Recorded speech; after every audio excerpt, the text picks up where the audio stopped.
राजीव ने अपनी गाड़ी पिंकी के घर के बाहर रोकी और तेजी से गाड़ी से बाहर आया। उसके साथ ही अमित भी गाड़ी से निकला और उसने बैक सीट का डोर खोला। वो राजेंद्र को सहारा देकर आराम से उन्हें गाड़ी से बाहर निकालते हुए बोला, संभल कर अंकल। राजीव ने भी उन्हें सहारा दिया। दोनों उन्हें घर के अंदर ले जाने लगे। धीरज भी गाड़ी से बाहर आकर उनके पीछे चल दिए। जैसे ही राजेंद्र घर आए तो उन्होंने देखा कि उनका पूरा घर फूलों और बलूनों से सजा हुआ था। दहलीज पर फूलों से वेलकम भी लिखा हुआ था। प्रीतो, अनु और चांदनी के साथ उनके और रिश्तेदार वहां मौजूद थे। राजेंद्र के चेहरे पर बड़ी सी मुस्कान आ गई। वो घर के अंदर आ ही रहे थे कि तभी पिंकी आरती की थाली लेकर आई और बोली, 1 मिनट पापा, अभी मत आइएगा। राजेंद्र के साथ राजीव और अमित के कदम भी रुक गए। पिंकी ने आकर अपने पापा की पहले आरती उतारी और फिर उन्हें कुमकुम का तिलक लगाकर बोली, अब अंदर आइए। राजेंद्र ने उसके सिर पर बहुत प्यार से हाथ फेरा। राजीव और अमित उन्हें घर के अंदर लेकर आए। चांदनी ने घर में लगे सारे बलून फोड़ने शुरू कर दिए और बोली, वेलकम बैक अंकल, आपके अपने घर में आपका स्वागत है। राजेंद्र ने उसके सिर पर भी बहुत प्यार से अपना हाथ रख दिया। तभी अनु बोली, अमित भाई साहब को अभी भी आराम की जरूरत है, उन्हें उनके रूम में ले जाओ। दोनों ने सिर हिलाया और उन्हें उनके रूम में ले आए। अमित ने उन्हें बेड पर लेटाया ही था कि उसके फोन की बेल बजने लगी। मैं 1 मिनट में आता हूँ, इतना कहकर उसने कॉल रिसीव की और वहां से चला गया।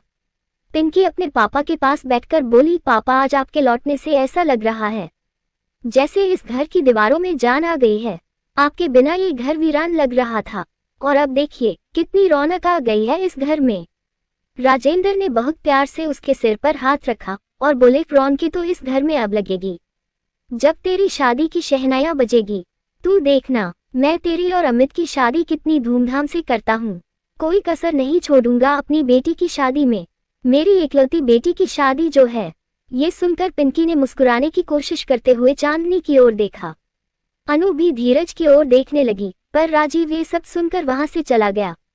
धीरज भाई साहब, ये दूसरी बार मेरी जान बची है, अगर फिर से ऐसा कुछ हुआ तो मैं नहीं बच पाऊंगा, इसलिए आप आज ही पंडित जी को बुलाकर शादी का मुहूर्त निकला लीजिए।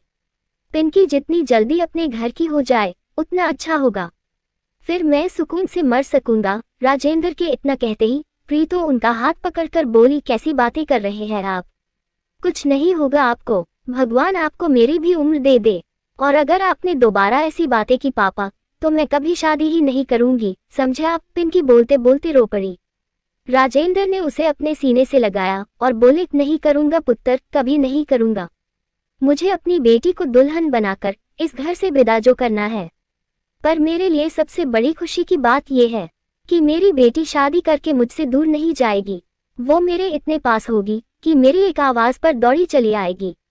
ये सब सुनकर पिंकी ने अपनी आंखें बंद कर ली और मन ही मन बोली, मत दिखाए मुझे ऐसे सपने पापा जो कभी सच ना हो सके।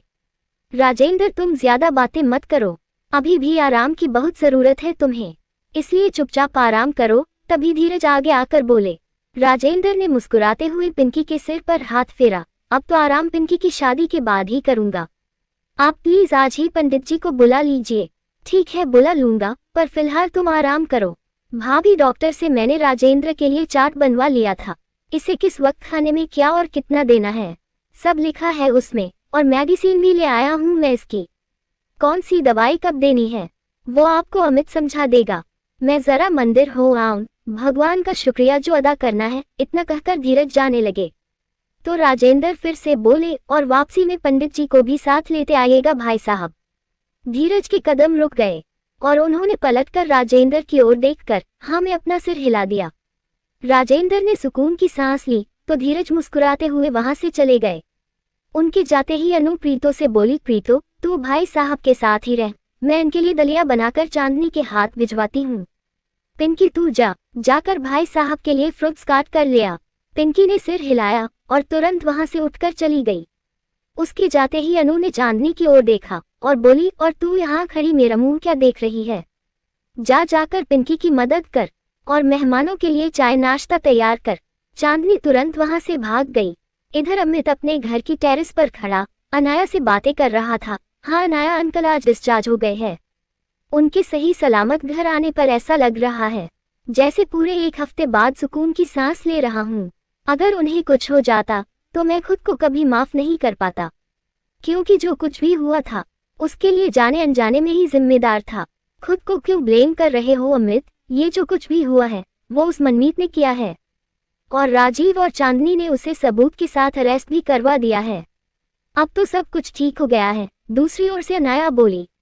अमित परेशान होकर वही झूले पर बैठा और बोला, हाँ अनाया, पर आज नहीं तो कल वो जेल से बाहर आ ही जाएगा।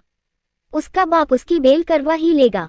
पिंकी ने उससे शादी करने से इनकार किया और चांदनी ने उसकी असलियत सबके सामने लाने की कोशिश की, तो उसने उसका बदला इस तरह से लिया था। अब तो हमने उसे जेल भिजवा दिया है, अब पता नहीं वो क्या करने पर आ जाए। तुम्हारी बातें सुनकर तो मुझे भी मनमीत को लेकर टेंशन होने लगी है अमित। मुझे लगता है कि अब इस मनमीत का चैप्टर हमारी लाइफ से खत्म करने का वक्त आ गया है। इसका कुछ ना कुछ तो इंतजाम करना होगा हमें, वरना ये मनमीत कहीं हम सबकी जिंदगियों में कोई बहुत बड़ी मुसीबत ना ले आए। तुम जल्दी से वापस आ जाओ अनाया, उसके बाद इस मनमीत का भी इंतजाम करते हैं। अनाया मुस्कुराते हुए बोली, मुझे तो आना ही तुम्हारे पास। अमित भी मुस्कुरा दिया। अच्छा अब मैं फोन रखता हूँ, जरा प्रीतो आंटी और पिंकी को अंकल का प्रिस्क्रिप्शन समझा दूं, और फिर आज एक फोटोशूट के लिए भी जाना है मुझे। नाइट में तुमसे बात करता हूँ, बाय। बाय अमित, अनाया बहुत प्यार से बोली। अमित ने कॉल कट कर दी और बोला, आई एम सॉरी अनाया, जो मैंने तुमसे ये बात छिपाई कि पापा मेरी शादी पिंकी से करना चाहते हैं, पर तुम वहाँ इतनी दूर शूट के लिए गई हो। मैं तुम्हें कोई टेंशन नहीं देना चाहता, बस एक बार तुम आ जाओ, फिर मैं तुम्हें पापा के सामने लाकर खड़ा कर दूंगा, फिर सारी प्रॉब्लम अपने आप ही सॉल्व हो जाएगी। तभी राजीव बोला, बेहतर होगा अमित जो तुम अनाया को ये बात बता दो। अमित ने तुरंत नजरें उठाकर उसकी ओर देखा तो राजीव उसके सामने बैठकर बोला, राजेंद्र अंकल ने तुम्हारे पापा को आज ही पंडित जी को बुलाने के लिए कहा है, ताकि तुम्हारी और पिंकी की शादी का मुहूर्त निकाला जा सके। अमित ये सुनकर आंखें फाड़े उसे देखने लगा, तो राजीव ने आहिस्ता से हाँ में अपना सिर हिला दिया। हाँ अमित, इससे पहले की बात हाथ से निकले, अनाया को वापस इंडिया बुलाओ और उसके और अपने पेरेंट्स से बात कर लो, यही सबके लिए अच्छा होगा। इतना कहकर वो उठकर खड़ा हुआ। संजना की 2 बार कॉल आ चुकी है, इसलिए मैं ऑफिस जा रहा हूँ, शाम को मिलते हैं। अमित कुछ नहीं बोला, वो बस अनाया के बारे में सोच रहा था। राजीव उसे देखते हुए वहां से चला गया। दूसरी ओर चांदनी पिंकी की किचन में हेल्प कर रही थी, तभी उसके फोन की बेल बजने लगी।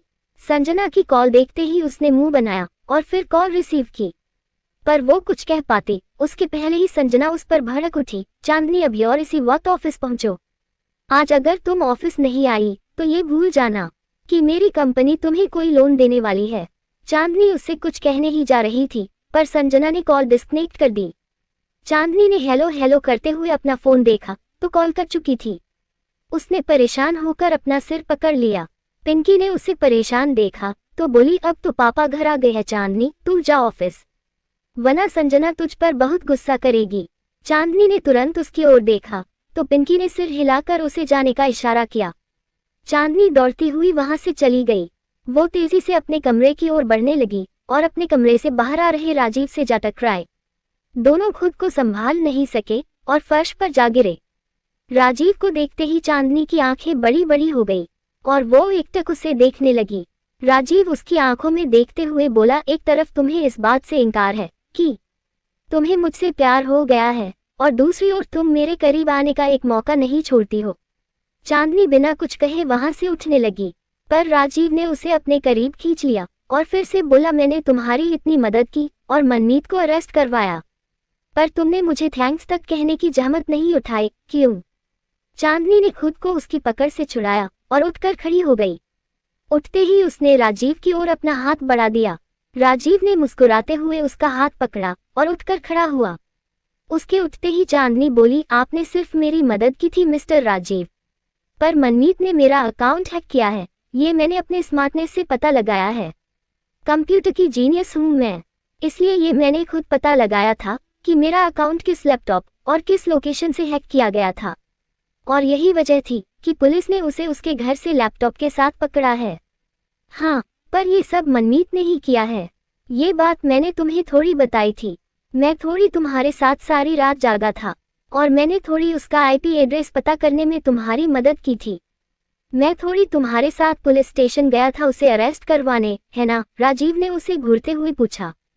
चांदनी ने बच्चों की तरह मुंह बनाया और बोली, हाँ तो कोई एहसान कर दिया क्या आपने मुझ पर? मैंने भी कई बार आपकी मदद की है, और वैसे भी ये जो कुछ भी हो रहा है ना, वो आपकी वजह से ही हो रहा है। जब से आप मेरी जिंदगी में आए हैं, मुझे अजीब अजीब सी चीजें नजर आने लगी है, अजीब अजीब से सपने दिखाई देने लगे हैं। सब आपकी वजह से ही हो रहा है। इसलिए तो मैं आपसे दूर रहना चाहती हूँ, इसलिए तो मैं आपके सामने अपने प्यार का इकरार नहीं करना चाहती, इसलिए ही तो मैं। चांदनी इतना कहते कहते अचानक रुक गई और उसने तुरंत राजीव की ओर देखा, जो उसे ही देख रहा था। उसे खुद को देखते देख चांदनी ने अपनी नजरें झुकाई और वहां से भागने लगी, पर राजीव उसकी बांह पकड़कर उसे अपने करीब ले आया और बोला, चलो, कम से कम तुमने ये तो माना कि तुम्हें मुझसे प्यार है। चांदनी ने उसकी ओर देखा और बोली, राजीव मुझे आपसे कुछ बात करनी है। हाँ तो करो ना, मैं सुन रहा हूँ, राजीव उसकी आंखों में देखकर बोला। चांदनी अपने आसपास देखकर बोली, इस वक्त नहीं, अभी थोड़ी देर पहले संजना मैम की कॉल आई थी, बहुत नाराज है मुझसे, इसलिए इस वक्त मुझे ऑफिस जाना होगा। वापस आकर आपसे बात करती हूँ। अगर ऑफिस ही जा रही हो तो साथ चलते हैं, मैं भी ऑफिस ही जा रहा हूँ। नहीं आप जाए, मैं अपनी स्कूटी से ही आऊंगी। पहले ही अमित और पिंकी को लेकर मोहल्ले में बातें अभी तक बंद नहीं हुई है और मैं उन्हें हमारे बारे में बातें करने का कोई मौका नहीं देना चाहती। राजीव कुछ सोचते हुए बोला, अच्छा ठीक है, ऑफिस के बाद साथ में कहीं चलते हैं, फिर आराम से बैठकर बातें करते हैं, फिर तो कोई प्रॉब्लम नहीं होगी ना? चांदनी ने आहिस्ता से ना में अपना सिर हिला दिया। राजीव के चेहरे पर मुस्कुराहट आ गई। चांदनी ने खुद को उससे छुड़ाया और अपने कमरे में आ गई। राजीव तेजी से वहां से चला गया।